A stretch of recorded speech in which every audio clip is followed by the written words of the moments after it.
ಎಲ್ಲರಿಗೂ ನಮಸ್ಕಾರ.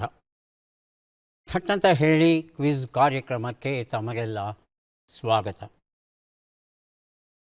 ಒಂದು ಭಾಷೆಯ ಶ್ರೀಮಂತಿಕೆಯನ್ನು ನೋಡಬೇಕಾದ್ರೆ ಆ ಭಾಷೆಯಲ್ಲಿ ಎಷ್ಟು ನಿಘಂಟುಗಳು ಇವೆ ಅನ್ನೋದನ್ನು ನೋಡಬೇಕಾಗುತ್ತೆ. ನಿಘಂಟುಗಳು ಒಂದು ಭಾಷೆಯ ಆತ್ಮ ಇದ್ದ ಹಾಗೆ. ಕನ್ನಡ ಸಾಹಿತ್ಯವನ್ನು ತಗೊಂಡ್ರೆ ಮೊದಲ ನಿಘಂಟು ರನ್ನಕಂದ, ಕವಿ ರನ್ನ ಬರೆದದ್ದು. ಅದಾದ ಮೇಲೆ ನಿಘಂಟುಗಳ ರಚನೆಯಾಗ್ತಾ ಬರುತ್ತೆ, ಅಲ್ಲೊಂದು ಇಲ್ಲೊಂದು. ನಿಘಂಟುವಿನ ಕ್ಷೇತ್ರದಲ್ಲಿ ಅದ್ಭುತವಾದ ಕೆಲಸವನ್ನು ಮಾಡಿದವರು ಕಿಠಲ್ ಅವರು. ಸುಮಾರು 70,000 ಶಬ್ದಗಳನ್ನು ಸಂಗ್ರಹಿಸಿ ಅವರು ಕಿಠಲ್ ನಿಘಂಟವನ್ನು ನಮಗೆ ಕೊಟ್ಟಿದ್ದಾರೆ. ಅದ್ಭುತವಾದ ಕೆಲಸ. ಈ ಕೆಲಸಕ್ಕಾಗಿ ಅವರಿಗೆ ಡಾಕ್ಟರೇಟ್ ಪ್ರಶಸ್ತಿ ದೊರೆಯುತ್ತೆ. ಕನ್ನಡದ ಕೆಲಸಕ್ಕಾಗಿ ಮೊದಲ ಬಾರಿಗೆ ಡಾಕ್ಟರೇಟ್ ಪ್ರಶಸ್ತಿ ಪಡೆದದ್ದು ಕಿಠಲ್ ಕೋಶ. ಅದಾದ ಮೇಲೆ ಕನ್ನಡ ಸಾಹಿತ್ಯ ಪರಿಷತ್ತಿನವರು ಆಲೋಚನೆ ಮಾಡ್ತಾರೆ,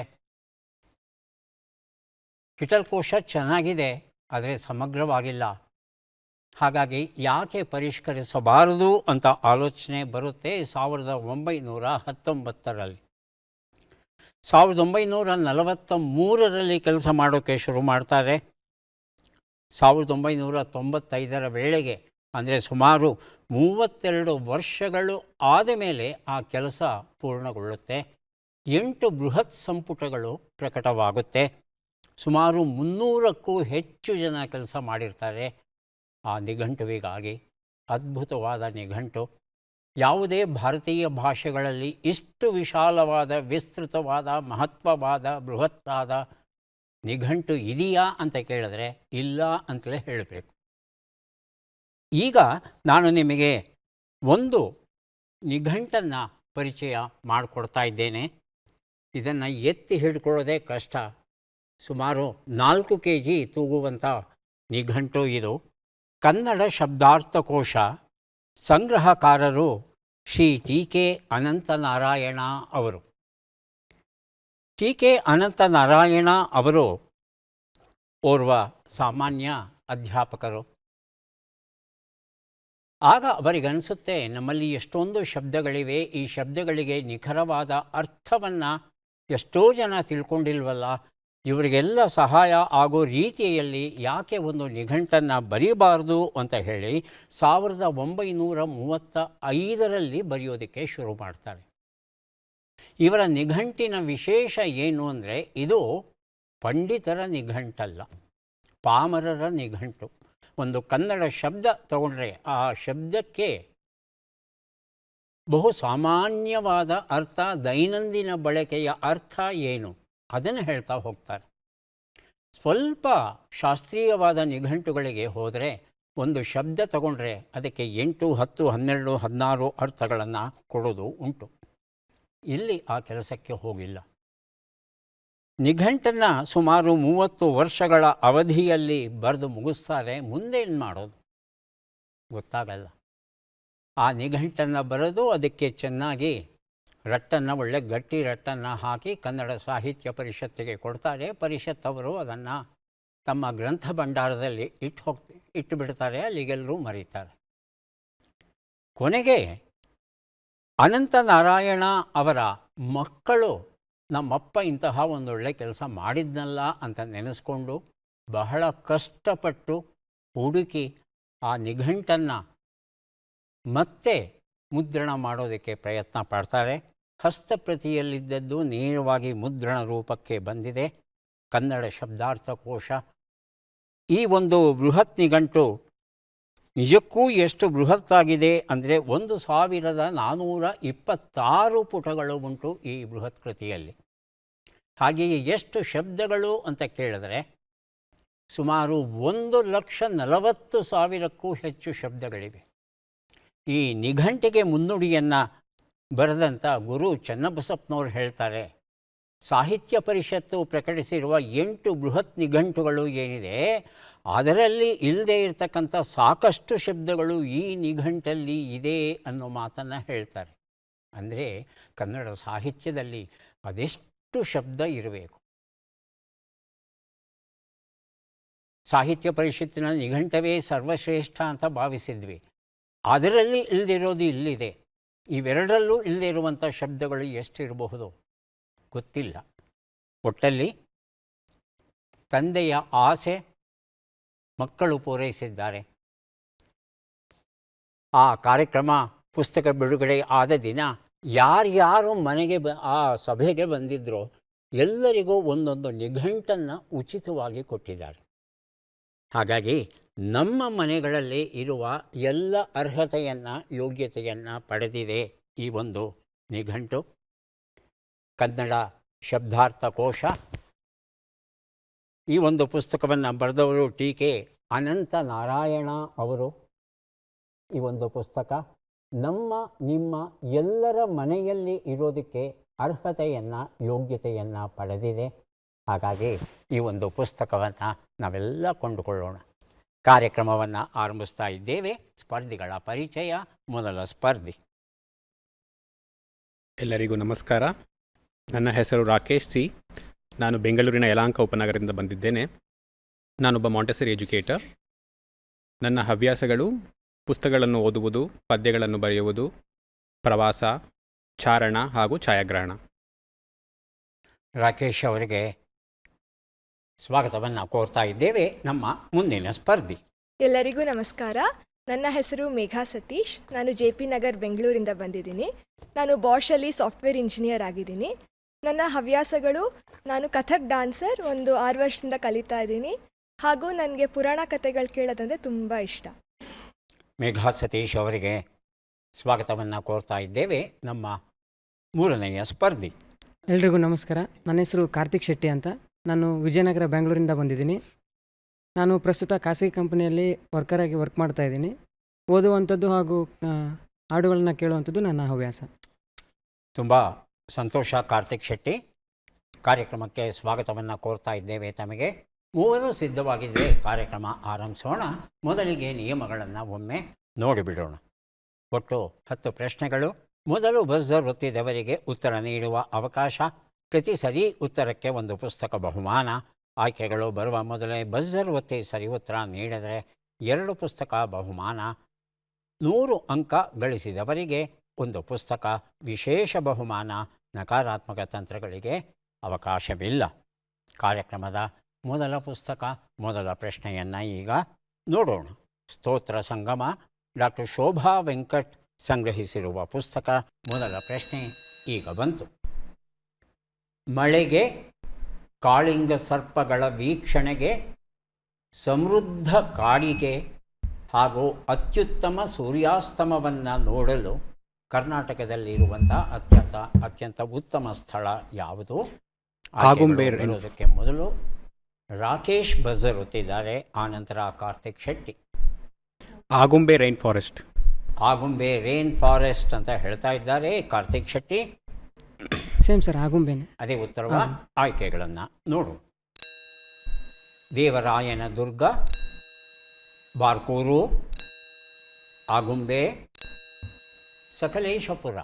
ತಾವು ಹೇಳ್ತಾ ಇದ್ದೀರಿ ಆಗುಂಬೆ ಅಂತ, ಹೌದಾ? ನೋಡೋಣ. ಆಗುಂಬೆ ಉತ್ತರ ಸರಿಯಾಗಿದೆ. ಈ ಉತ್ತರವನ್ನು ರಾಕೇಶ್ ಅವರು ಆಯ್ಕೆಗಳು ಬರೋದಕ್ಕೆ ಮೊದಲೇ ಕೊಟ್ಟಿದ್ದಾರೆ. ಹಾಗಾಗಿ ಸ್ತೋತ್ರ ಸಂಗಮ ಎನ್ನುವ ಈ ಪುಸ್ತಕದ ಜೊತೆ ಇನ್ನೂ ಒಂದು ಪುಸ್ತಕ ಮಹಾಮಹಿಮರು ಕೊಡ್ತಾ ಇದ್ದೇನೆ. 2 ಪುಸ್ತಕ ರಾಕೇಶ್ ಅವರಿಗೆ ದೊರೆತಿದೆ. ಶಿವಮೊಗ್ಗದ ತೀರ್ಥಹಳ್ಳಿಗೆ ಸೇರಿದಂಥ ಪಶ್ಚಿಮ ಘಟ್ಟಗಳ ಪ್ರದೇಶದಲ್ಲಿ ಆಗುಂಬೆ ಇದೆ. ಕೇವಲ 3 ಚದರ ಕಿಲೋಮೀಟರಷ್ಟು ದೊಡ್ಡದಾದಂಥ ಒಂದು ಸ್ಥಳ ಆಗುಂಬೆ ಇದು. ಎಷ್ಟು ಜನ ಇದ್ದಾರಪ್ಪ ಈ 3 ಚದರ ಕಿಲೋಮೀಟರ್ ಪ್ರದೇಶದಲ್ಲಿ ಅಂತ ಹೇಳ್ತಂದರೆ ಸುಮಾರು 500 ಜನ ಇದ್ದಾರೆ ಅಷ್ಟೇ ಈ ಒಂದು ಪ್ರದೇಶದಲ್ಲಿ. ಒನಕೆ ಅಬ್ಬಿ, ಜೋಗಿಗುಂಡಿ, ಕೂಡ್ಲು, ಸಿರಿಮನೆ ಜಲಪಾತ ಈ ಹತ್ತಿರದಲ್ಲಿ ನಾವು ನೋಡಬಹುದು. ನಿತ್ಯ ಹರಿದ್ವರ್ಣ ಕಾಡುಗಳಿಗೆ ಹೆಸರುವಾಸಿಯಾದದ್ದು. ಹಾಗೆ ಮಾಲ್ಗುಡಿ ಡೇಸ್ ಶಂಕರ್ನಾಗ್ ಅವರ ಮಾಲ್ಗುಡಿ ಡೇಸ್ ಚಿತ್ರೀಕರಣ ಆದದ್ದು ಇದೇ ಆಗುಂಬೆಯಲ್ಲಿ ಅನ್ನೋದನ್ನು ಪ್ರಾಸಂಗಿಕವಾಗಿ ನೆನಪಿಸ್ಕೋಬಹುದು. ಮುಂದಿನ ಪುಸ್ತಕ ಕಂಚುಗನ್ನಡಿ, ನಾಟಕದ ಕೃತಿ. ಉಷಾ ನರಸಿಂಹನ್ ಇದನ್ನು ಬರೆದಿದ್ದಾರೆ. ನಮ್ಮ ಪ್ರಶ್ನೆ ಈಗ ಬಂತು. ಜಾರ್ಖಂಡ್ನ ಜಮ್ಶೆಡ್ಪುರ್ ಪ್ರಾಣಿ ಸಂಗ್ರಹಾಲಯದಲ್ಲಿ 10 ಕೃಷ್ಣ ಮೃಗಗಳು ಸತ್ತವು. ಯಾವ ರೋಗಜನಕ ಅವುಗಳ ಸಾವಿಗೆ ಕಾರಣವಾಗಿತ್ತು ಅಂತ ತಿಳ್ಕೋಬೇಕಾಗಿದೆ. ಆಯ್ಕೆಗಳನ್ನು ನೋಡೋಣ. ಶಿಲೀಂಧ್ರ, ಬ್ಯಾಕ್ಟೀರಿಯಾ, ವೈರಸ್, ಪ್ರಿಯಾನ್.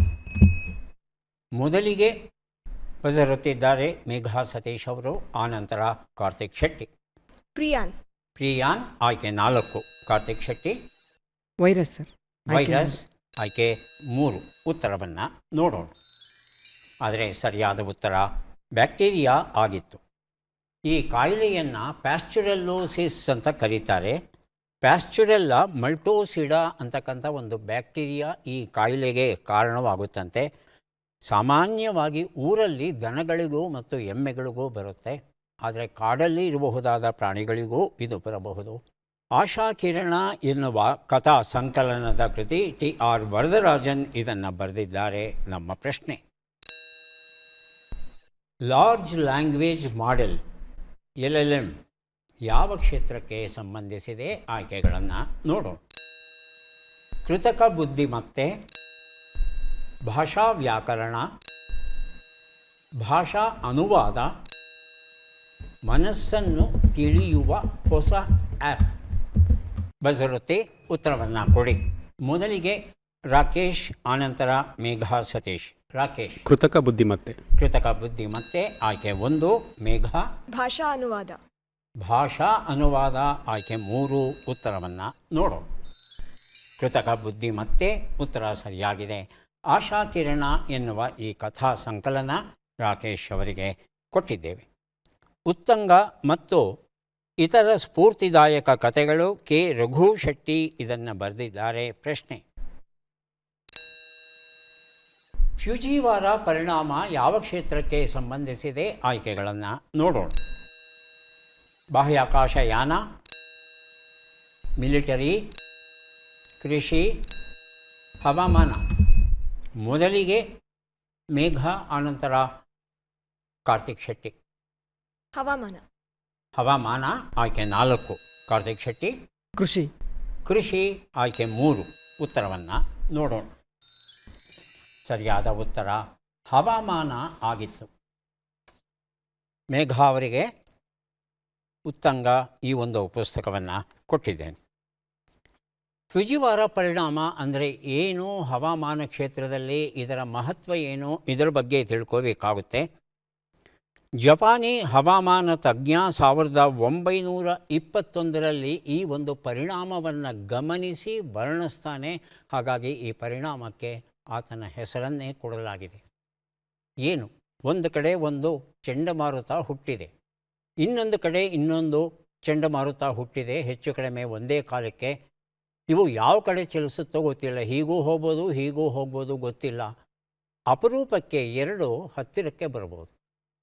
ಹತ್ತಿರಕ್ಕೆ ಬಂದು ಎರಡೂ ಚಂಡಮಾರುತಗಳು ಒಟ್ಟಿಗೆ ಸೇರ್ಕೊಂಡ್ಬಿಟ್ರೆ ಅದನ್ನು ಫ್ಯೂಜಿವಾರ ಪರಿಣಾಮ ಅಂತ ಹೇಳ್ತಾರೆ.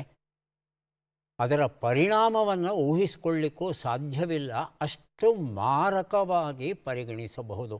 ಒಂದು ಚಂಡಮಾರುತವನ್ನೇ ತಡ್ಕೊಳ್ಳೋಕ್ಕಾಗಲ್ಲ, 2 ಚಂಡಮಾರುತ ಒಟ್ಟೊಟ್ಟಿಗೆ ಸೇರಿಕೊಂಡ್ರೆ ಅದು ಎಂತಹ ಹಾನಿಯನ್ನು ಉಂಟು ಮಾಡಬಹುದು, ಈ ಬಗ್ಗೆ ನಾವು ಊಹೆಯನ್ನು ಮಾಡಬಹುದು. ಪ್ಲಾಸ್ಟಿಕ್ಸ್ ಪುರಾಣ, ಡಾಕ್ಟರ್ MS ಮೂರ್ತಿ, B ತೇಜಕುಮಾರ್ ಬರೆದಿರುವಂಥದ್ದು. ಪ್ರಶ್ನೆ, ಬಿಟ್ಟಕ್ಷರಗಳನ್ನು ಲಿ, ಗಾ, ಅ, ವೇ, ನ.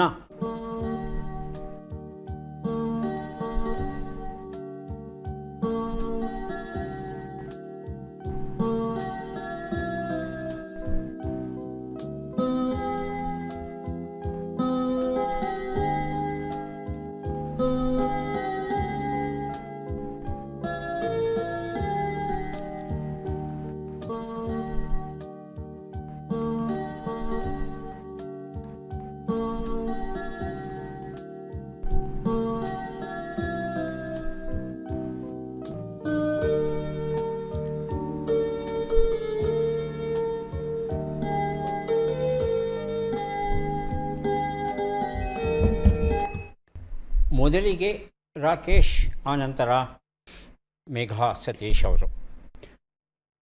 ಚಳಿಗಾಲದ ಅರಿವೆ ಧ್ಯಾನ ಗಾನ. ಗೊತ್ತಾಗ್ಲಿಲ್ಲಪ್ಪ ನನಗೆ. ಚಳಿಗಾಲದ ಅರಿವೆ ಗೊತ್ತಾಯ್ತು, ಚಳಿಗಾಲದ ಗೊತ್ತಾಯ್ತು. ಮುಂದೆ ಅರಿವೆ ಅರಿವೆ ಅಂದರೆ ಬಟ್ಟೆ ಅಲ್ವಾ?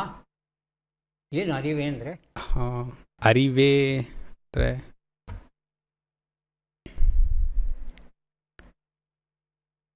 ಮೇಘ ಅವ್ರನ್ನ ಕೇಳಲ್ಲ. ಮೇಘ, ಚಳಿಗಾಲದ ಅಧಿವೇಶನ. ಚಳಿಗಾಲದ ಅಧಿವೇಶನ ಅಂತ ಹೇಳ್ತಾ ಇದ್ದಾರೆ. ಹೌದಾ ಕಾರ್ತಿಕ್ ಶೆಟ್ಟಿ? ಹೌದು ಸರ್. ಸರಿಗಿದೆಯಾ? ಪರೀಕ್ಷೆ ಮಾಡ್ಬೋದಾ? ಪರೀಕ್ಷಿಸೋಣ. ಚಳಿಗಾಲದ ಅಧಿವೇಶನ ಉತ್ತರ ಸರಿಯಾಗಿದೆ. ಪ್ಲಾಸ್ಟಿಕ್ಸ್ ಪುರಾಣ ಈ ಒಂದು ಪುಸ್ತಕವನ್ನು ಮೇಘ ಅವರಿಗೆ ಕೊಟ್ಟಿದ್ದೇವೆ. ಮುಂದಿನ ಪುಸ್ತಕ ಸಾಗರ ಸೃಷ್ಟಿ, ಸಂತೋಷ್ ಕುಮಾರ್ TH ಬರೆದಂಥ ಪುಸ್ತಕ. ನಮ್ಮ ಪ್ರಶ್ನೆ: ಈ ಕೆಳಗಿನ ಲೆಕ್ಕಗಳನ್ನು ಪೂರ್ಣಗೊಳಿಸಿ ಉತ್ತರಗಳನ್ನೆಲ್ಲ ಕೂಡಿ ಅಂತಿಮ ಉತ್ತರವನ್ನು ನೀಡಿ. ಲೆಕ್ಕಗಳು ಈಗ ಬಂದಿದೆ. 53 ಕೂಡು 35, 78 ಕಳೆ 48, 25 ಗುಣಿಸು 9, 150 ಭಾಗಿಸು 5.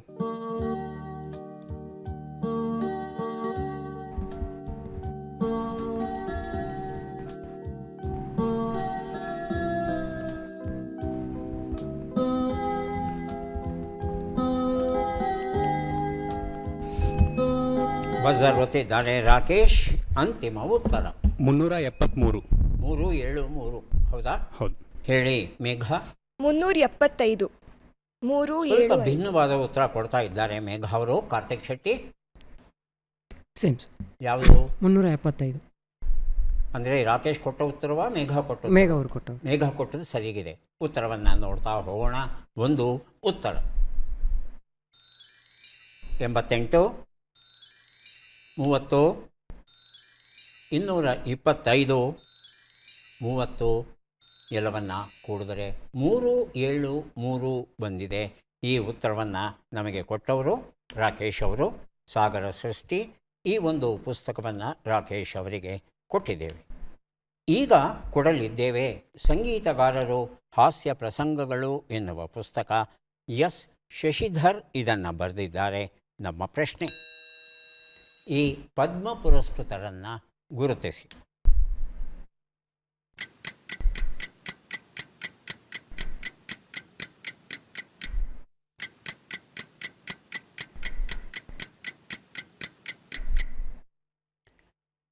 ಆಯ್ಕೆಗಳನ್ನು ನೋಡೋಣ. ತುಷಾರ್ ದುರ್ಗೇಶ್ ಭಾಯಿ ಶುಕ್ಲ, ತೇಜೇಂದ್ರ ನಾರಾಯಣ್ ಮಜುಮ್ದಾರ್, ಸುಭಾಷ್ ಕೇತುಲಾಲ್ ಶರ್ಮಾ, ಶ್ಯಾಮ್ ಬಿಹಾರಿ ಅಗರವಾಲ್. ಮೊದಲಿಗೆ ಮೇಘಾ ಸತೀಶ್ ಅವರು, ಆಯ್ಕೆ ಅನಂತರ 1. ರಾಕೇಶ್. ಆಯ್ಕೆ 1. ಆಯ್ಕೆ 1 ತುಷಾರ್ ದುರ್ಗೇಶ್ ಭಾಯಿ ಶುಕ್ಲ. ಎರಡನೇದಾಗಿ ಬಜರುತ್ತಿದ್ದು ರಾಕೇಶ್ ಅವರು, ಶ್ಯಾಮ್ ಬಿಹಾರಿ ಅಗರ್ವಾಲ್. ಆಯ್ಕೆ 4. ಉತ್ತರವನ್ನು ನೋಡೋಣ. ಆದರೆ ಸರಿಯಾದ ಉತ್ತರ ತೇಜೇಂದ್ರ ನಾರಾಯಣ್ ಮಜುಮ್ದಾರ್ ಆಗಿತ್ತು. ಈ ವರ್ಷ ತೇಜೇಂದರ್ ಅವರಿಗೆ ಪದ್ಮಶ್ರೀ ಗೌರವ ದೊರೆತಿದೆ. ಇವರು ಪಶ್ಚಿಮ ಬಂಗಾಳ ರಾಜ್ಯಕ್ಕೆ ಸೇರಿದವರು. ಸರೋದ್ ವಾದ್ಯವನ್ನು ನುಡಿಸೋದರಲ್ಲಿ ಅದ್ಭುತವಾದ ಸಾಧನೆಯನ್ನು ಮಾಡಿದ್ದಾರೆ. ಸಂಗೀತ ನಾಟಕ ಅಕಾಡೆಮಿಯ ಪ್ರಶಸ್ತಿಯನ್ನೂ ಸಹ ಇವರು ಪಡೆದಿದ್ದಾರೆ. ಅನೇಕ ಚಲನಚಿತ್ರಗಳಿಗೂ ಸಂಗೀತವನ್ನು ನಿರ್ದೇಶಿಸಿದ್ದಾರೆ. ಮುಂದಿನ ಪುಸ್ತಕ ಡಾಕ್ಟರ್ ನರಹರಿ ಮತ್ತು IAD ಡಾಕ್ಟರ್ ಯು ಮಹೇಶ್ವರಿ ಬರೆದಂಥ ಪುಸ್ತಕ. ಪ್ರಶ್ನೆ: ಈ ಅಕ್ಷರಗಳನ್ನು ಸರಿಯಾಗಿ ಜೋಡಿಸಿ. ಅಕ್ಷರಗಳು ರ ವ ನೆ ಯ ಠ ಠಿ ಸು ಸ.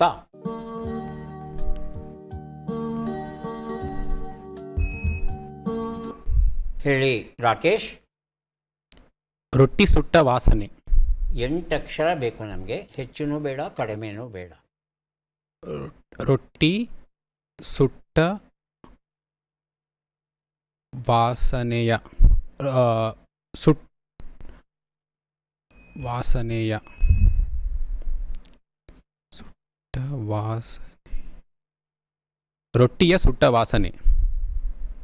ರೊಟ್ಟಿಯ ರೊಟ್ಟಿಯ ಸುಟ್ಟ ವಾಸನೆ. ಸುಟ್ಟ ವಾಸನೆ. ಉತ್ತರವನ್ನು ನೋಡೋಣ. ರೊಟ್ಟಿಯ ಸುಟ್ಟ ವಾಸನೆ ಅನ್ನೋದು ಸರಿಯಾದ ಉತ್ತರ ಆಗಿತ್ತು. ರಾಕೇಶ್ ಈ ಉತ್ತರವನ್ನು ಕೊಟ್ಟಿದ್ದಾರೆ. ಡಾಕ್ಟರ್ ನರಹರಿ ಮತ್ತು IAD ಈ ಒಂದು ಪುಸ್ತಕವನ್ನು ರಾಕೇಶ್ ಅವರಿಗೆ ಕೊಟ್ಟಿದ್ದೇವೆ. ಈಗ 3 ಪುಸ್ತಕಗಳನ್ನು ಕೊಡೋದಕ್ಕೆ ನಾವು ಸಿದ್ಧವಾಗ್ತಾ ಇದ್ದೇವೆ. ಪದಬಂಧ ಬಂದಿದೆ. ಸುಳುಹುಗಳನ್ನು ನೋಡೋಣ. ಕಟ್ಟಳೆಗಳನ್ನು ರೂಪಿಸುವ ಮಂತ್ರಿಗಳ ಸಭೆ, ನಾಡಹಬ್ಬ, ಮೋಸವಲ್ಲ ಹಾಲಿನ ಉತ್ಪನ್ನ.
ಬಜರುತ್ತಿದ್ದಾರೆ ಮೇಘಾ ಸತೀಶ್ ಅವರು. ಒಂದು ಉತ್ತರ. ಸಂಸತ್ ಸಭೆ. ಹಾಂ, ಸಂಸತ್ ಸಭೆ. ಸತ್ಸತ್. ಸಂಸತ್ ಸಂಸತ್ ಸಭೆ. ಹಾಂ, ಸಂಸದ್ ಸಭೆ. ಹಾಂ, ಹೌದಾ? ಹಾಂ ಹಾಂ, ಅನ್ಸುತ್ತೆ. ಸಂಸದ್ ಸಭೆ ಅಂತ ಹೇಳ್ತಾ ಇದ್ದಾರೆ. ನಿಮಗೆ 3 ಶಬ್ದಗಳು ಸಿಕ್ಕಿವೆಯಾ? ಹಾಂ, ನೋಡೋಣ ರಾಕೇಶ್ ಏನು ಉತ್ತರ ಕೊಡ್ತಾರೆ.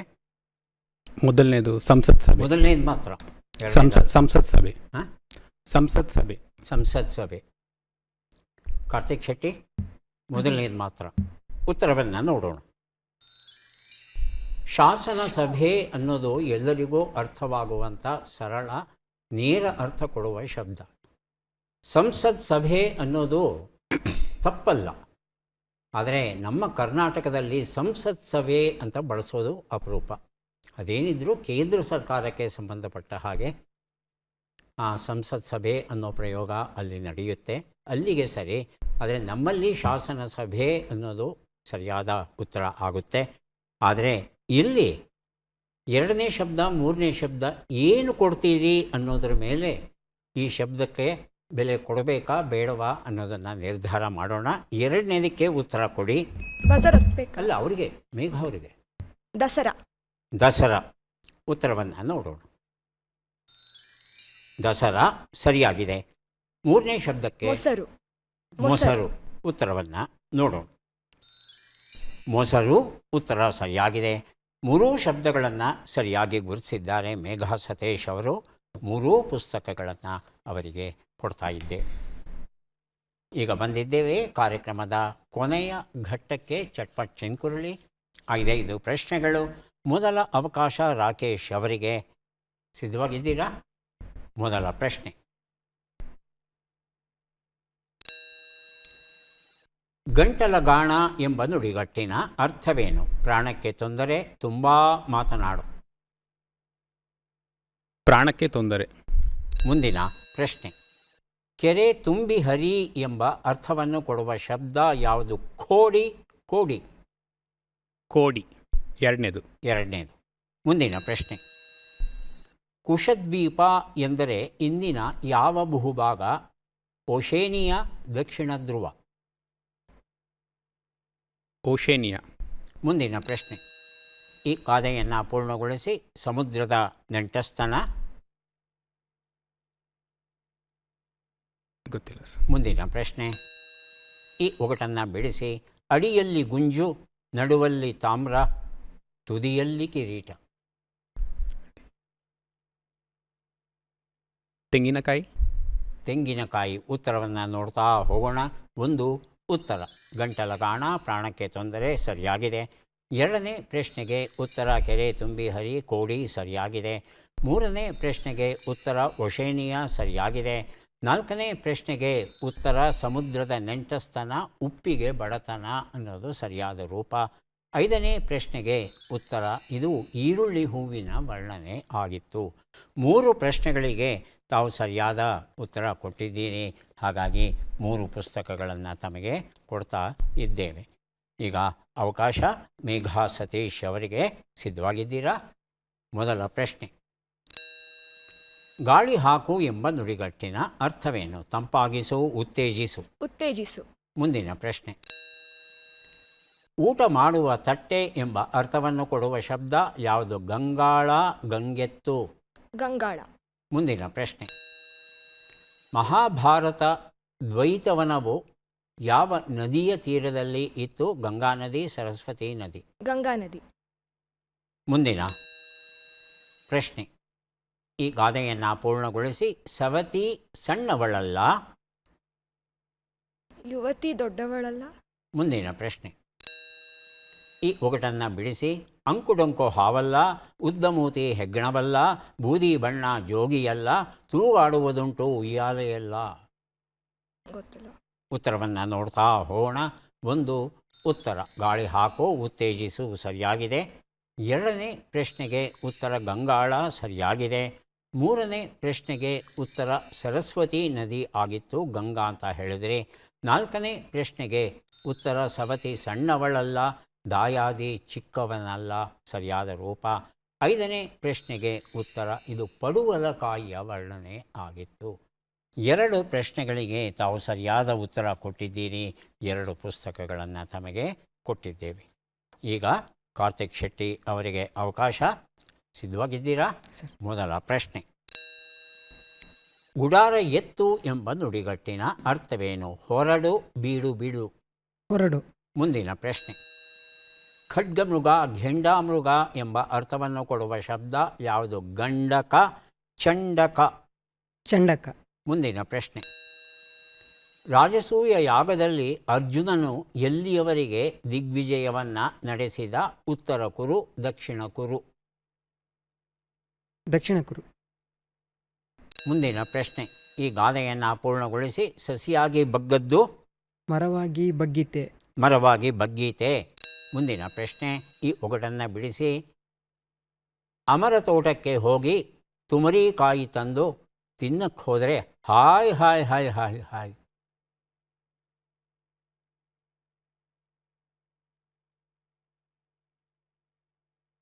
ಉತ್ತರವನ್ನು ನೋಡ್ತಾ ಹೋಗೋಣ. 1 ಉತ್ತರ ಗುಡಾರ ಎತ್ತು, ಹೊರಡು ಸರಿಯಾಗಿದೆ. 2ನೇ ಪ್ರಶ್ನೆಗೆ ಉತ್ತರ ಗಂಡಕ ಆಗಿತ್ತು, ಚಂಡಕ ಅಂದರೆ.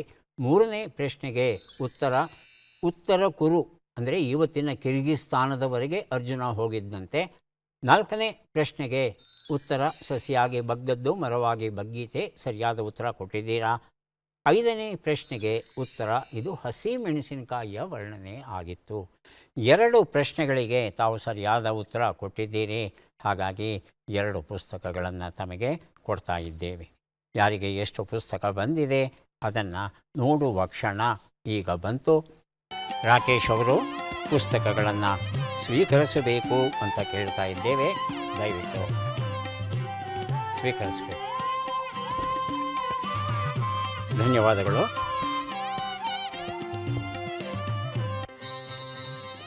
ಮೇಘಾ ಸತೀಶ್ ಅವರಿಗೆ ಪುಸ್ತಕಗಳನ್ನು ಕೊಡ್ತಾ ಇದ್ದೇವೆ. ದಯವಿಟ್ಟು ಸ್ವೀಕರಿಸಿ. ಧನ್ಯವಾದಗಳು.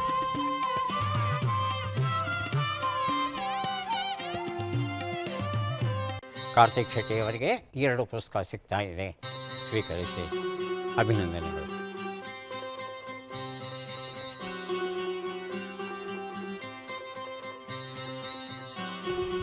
ಮತ್ತೆ ಭೇಟಿಯಾಗೋಣ. ನಮಸ್ಕಾರ.